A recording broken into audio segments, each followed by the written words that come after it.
Dans un monde rempli de bruit, Dieu nous appelle parfois à revenir à l'essentiel. Le jeûne biblique n'est pas seulement l'absence de nourriture, ni un acte religieux destiné à impressionner les hommes. C'est un choix du cœur, se détacher pour mieux s'attacher à Dieu. Dans cette vidéo, nous allons découvrir le sens biblique du jeûne selon la Première Alliance.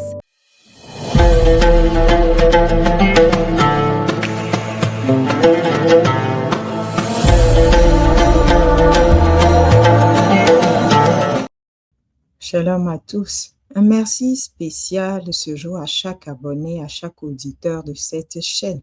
C'est vous qui faites vivre cette plateforme. Je vous invite à partager largement ces contenus pour édifier d'autres personnes autour de vous. Ces contenus sont des études bibliques qui s'adressent dans la majorité des cas à des chrétiens qui travaillent à leur maturité. Une étude biblique est bien différente d'une exhortation. Pour en profiter pleinement, je vous invite à vous installer au calme, muni de votre Bible en papier de préférence, d'un carnet de notes et d'un stylo. Vous pourrez à la fin de l'étude, conduit par le Saint-Esprit, à approfondir certaines notions.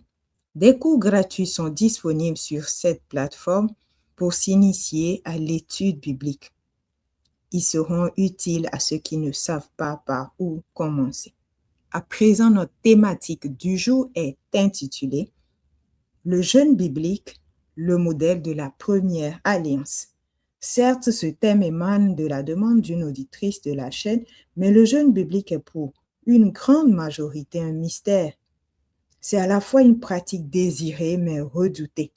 Elle suscite des questions telles que « Quel est le véritable but du jeûne selon la Bible? Quels sont les différents types de jeûne? Combien de temps doit durer un jeûne chrétien? Que faire pendant le jeûne? Le jeûne est-il obligatoire pour tous les chrétiens? Quelles retombées spirituelles le jeûne peut-il avoir? Dans cette étude, nous partirons de la première mention et de l'explication de certains mots-clés en passant par les instructions pour aboutir aux exemples du Tanakh. Je vous assure, c'est un sujet très vaste. Mes propos viseront surtout les fondements du jeûne biblique selon le Tanakh. En ce qui concerne la loi de la première mention, connaissez-vous cette loi? C'est un principe d'interprétation biblique selon lequel le sens fondamental d'un concept, d'un symbole ou d'une doctrine est établi dès sa première apparition dans les Écritures. Et ses occurrences ultérieures l'approfondissent sans le contredire, révélant ainsi une signification plus profonde et constante. Elle est très utile dans le cas de notre étude de ce jour. Vous verrez, votre compréhension du jeûne s'éclaire et transforme votre intimité avec Dieu. Selon Lévitique, chapitre 16, verset 22, il est écrit « C'est ici pour vous une loi perpétuelle. Au 7e mois, le 10e jour du mois, vous humilierez vos âmes, vous ne ferez aucun ouvrage, ni l'indigène, ni l'étranger qui séjourne au milieu de vous. » Et oui, à la première mention, le verbe « jeûner » n'est pas précisé dans le texte. Mais Moïse a compris ce que Dieu lui disait.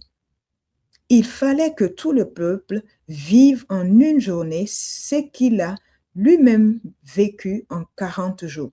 Jusqu'à ce jour, à Yom Kippour, les Juifs jeûnent pendant 24 heures et pour être sûr du délai consacré au jeûne, le jeûne dure 25 heures sans nourriture ni boisson. Nous allons étudier de manière approfondie 2 mots du texte. Il s'agit du verbe « ana ». Ana se trouve dans ce passage de Lévitique chapitre 16, verset 29, dans l'expression « vous humilierez », mais pour le verbe « ana ». Il est généralement traduit par « affligé »,« opprimé »,« maltraité »,« humilié »,« déshonoré »,« accablé ». C'est une racine primaire qui porte l'idée de regarder en bas, de se courber. David exprime bien cette pensée dans le psaume 35, verset 13. « Et moi, quand ils étaient malades, je revêtais un sac, j'humiliais, donc Anna, mon âme, par le jeûne, Je priais la tête penchée sur mon sein. Pourquoi? Et quel résultat selon le psalmiste? Avant d'avoir été humilié, je m'égarais. Maintenant, j'observe ta parole. Selon le psaume 119, verset 67. C'est une méthode d'éducation de l'âme. La première leçon à retenir de la compréhension du verbe Anna est que le jeûne sert avant tout à l'homme. Celui qui s'approche de Dieu par le jeûne le fait parce qu'il est dans un corps corruptible. Il a une âme qui est en cours de régénération, de renouvellement. Ceci fait la transition avec le deuxième mot à étudier, le mot nefesh. Il est traduit par le mot âme en français. Il faut savoir que le mot âme dans nos traductions françaises proviennent de 3 mots hébreux différents qui n'ont pas la même signification. Nefesh, c'est l'être vivant, la personne, c'est la partie de l'homme qui pense, ressent, fait preuve de volonté et désire. En d'autres termes, le jeûne sert à courber, pour raison d'éducation, la volonté de l'homme, l'intelligence ou la pensée et les émotions de l'homme. Deuxième leçon à retenir, le jeûne sert à courber notre âme, à aligner notre volonté sur celle de Dieu. Nos pensées se plient à celle de Dieu. Nous commençons à penser comme lui. Nos émotions, sentiments se plient à ceux du Saint-Esprit. Nous commençons à porter du fruit de l'Esprit. Pourquoi le verbe jeûner n'apparaît-il pas en premier lieu dans le texte biblique? Dieu veut insister sur l'acte et non la méthode. L'acte, c'est courber son âme. La méthode, c'est le jeûne. Le moyen vient au second plan et l'intention au premier plan. L'intention, c'est courber son âme. Le moyen, c'est le jeûne.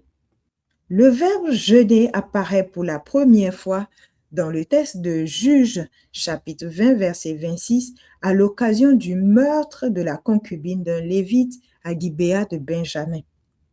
Il s'en est suivi une guerre fratricide entre Israël et la tribu de Benjamin.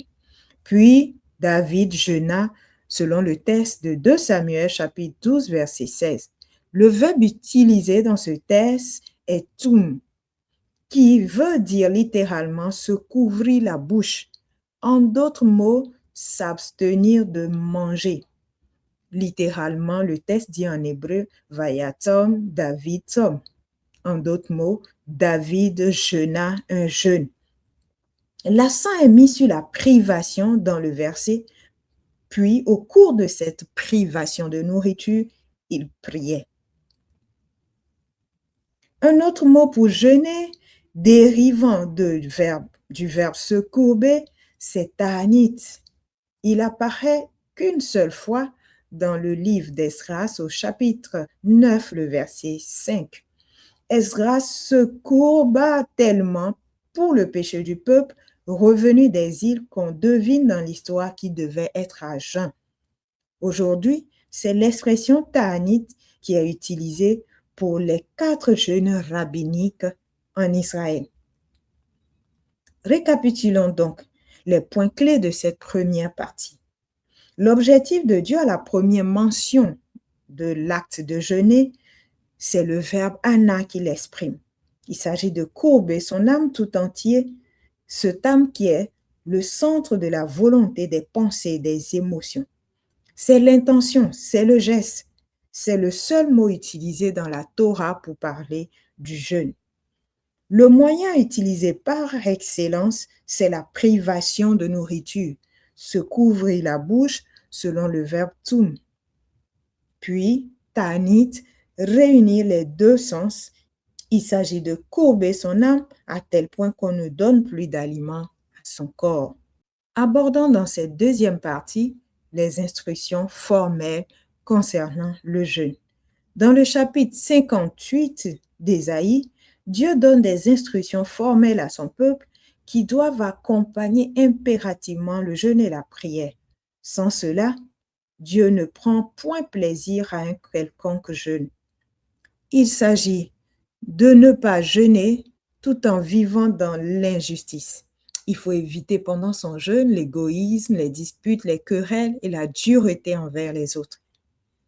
Il faut pendant cette occasion libérer les opprimés, dénouer les liens de la servitude et briser toute forme de joug. Partager avec les nécessiteux, accueillir les malheureux. Il faut vêtir celui qui est nu, couvrir celui qui manque du nécessaire, ne pas se détourner de son prochain, être attentif aux besoins de l'autre et éloigner les paroles et les gestes mauvais, rejeter toute menace, les discours injurieux et les attitudes violentes. En résumé, Dieu enseigne que le jeûne qu'il agrée n'est pas seulement une privation extérieure, mais une pratique accompagnée de justice, de compassion, de partage et de libération des opprimés. À présent, abordons quelques exemples du Tanakh pour mieux comprendre cette pratique dans l'Ancien Testament. Nous commencerons par Moïse. Lorsqu'il gravit le mont Sinaï pour recevoir les tables de la loi, Moïse s'abstient de manger et de boire pendant 40 jours et 40 nuits. Il le fit par 2 fois. La première fois, c'est dans le texte d'Exode 24, verset 18, mais le jeûne n'est pas précisé de manière formelle. Ce premier jeûne de 40 jours est plutôt précisé dans Deutéronome, le chapitre 9, verset 9. La deuxième fois, ce jeûne est précisé dans Exode chapitre 34, verset 28. Il est dit, « Moïse fut là avec l'Éternel 40 jours et 40 nuits. Il ne mangea point de pain, il ne but point d'eau. Et l'Éternel écrivit sur les tables les paroles de l'Alliance, les 10 paroles. » Il s'agit d'un jeûne absolu, mais dans un contexte surnaturel. Le deuxième exemple est celui de David. Il commit l'adultère avec Bathsheba et tua Uri, son mari, par l'épée des Ammonites. Le prophète Nathan lui rendit visite. David dit à Nathan, « J'ai péché contre l'Éternel. » Et Nathan dit à David, « L'Éternel pardonne ton péché, tu ne mourras point. Mais parce que tu as fait blasphémer les ennemis de l'Éternel en commettant cette action, le fils qui t'est né mourra. » Et Nathan s'en alla dans sa maison.